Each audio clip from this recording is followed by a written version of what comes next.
les 12 années qui ont précédé, lorsque chaque année les tarifs hospitaliers ont été baissés. Non seulement on a mis fin à cette baisse, mais on les a réaugmentés.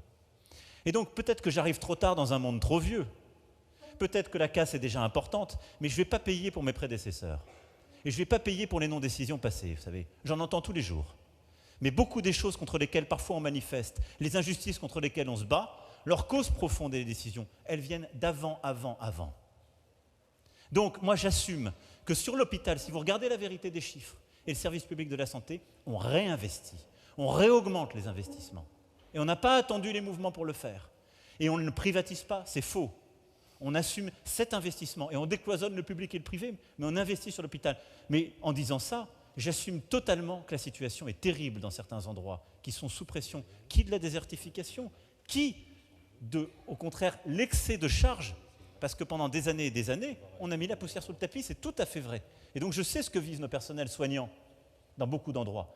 Et la réponse ne va pas assez vite. Mais les décisions que j'ai prises, elles ne vont pas à l'envers. Elles ne vont pas dans l'autre sens, croyez-moi. Et idem sur la réforme des retraites qui est en train d'être menée, où c'est le système par répartition qui est consolidé. Il y a des désaccords, je les entends, il faut que des bons consensus soient trouvés. Mais vous pourriez m'opposer ça si on passait à un système par capitalisation, si on disait chacun épargne pour lui-même. Ça, ce serait un système où on privatise. C'est l'inverse. On continue et on consolide un système où c'est les travailleurs qui vont continuer de financer ceux qui sont à la retraite. Et c'est d'ailleurs bien pour cette raison qu'on doit avoir en toute transparence ces débats. Dans une société qui vit de plus en plus vieux, on étudie de plus en plus tard. C'est simple. Et comment on fait que de moins en moins d'actifs financent des gens qui, et c'est très bien, vivent de plus en plus vieux? Soit en disant on doit cotiser davantage, soit on doit travailler un peu plus longtemps. Mais moi, je n'assume pas de baisser les retraites.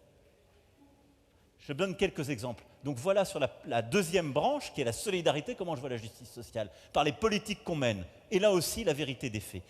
Et enfin, pour moi, la justice sociale, c'est de prévenir les inégalités. C'est-à-dire de mettre chacun en situation de ne pas les subir.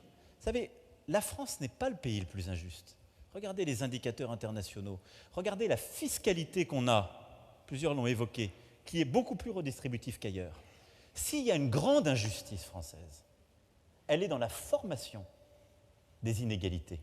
Elle est que nous restons un pays où, selon la famille et l'endroit d'où l'on vient, il est plus dur d'accéder aux études supérieures, il est plus dur d'accéder aux responsabilités dans la société ou autre. C'est ça la vraie injustice. Moi, je n'ai jamais vu des manifestations pour se battre contre ça. Comment on fait? Pardon de vous le dire, j'assume en effet d'être le premier président qui se bat pour les 1000 premiers jours de vie, qui ont été un impensé jusqu'alors de notre politique publique, de mettre la scolarité obligatoire dès 3 ans, parce que c'est là que se forment les inégalités. Dans les familles où on a les moyens, on peut, entre 3 et 6 ans, accompagner les enfants, leur apprendre beaucoup de choses. Ils savent déjà lire quand ils arrivent à l'école. Quand vous venez d'une famille modeste, rien. Maintenant, scolarité obligatoire dès 3 ans pour réduire les inégalités. La vraie lutte contre les inégalités, c'est de dédoubler les classes dans les zones de REP et REP+. Ça, c'est de la vraie lutte contre les inégalités. On en mesure les résultats. Parce que dans les zones où il y avait de la pauvreté, j'avais 70% des élèves qui, en CM2, ne savaient pas bien lire, écrire, compter. Je n'ai pas vu de gens manifester contre ça. Personne n'a jamais manifesté contre ça. Mais c'est injuste, parce que le gamin qui ne sait pas lire, écrire, compter en CM2, vous croyez qu'il passe quelle scolarité au collège et qu'ensuite on le retrouve où dans la vie active? On a pris les mesures là-dessus. Je ne demande pas qu'on me dise merci, mais qu'on soit juste.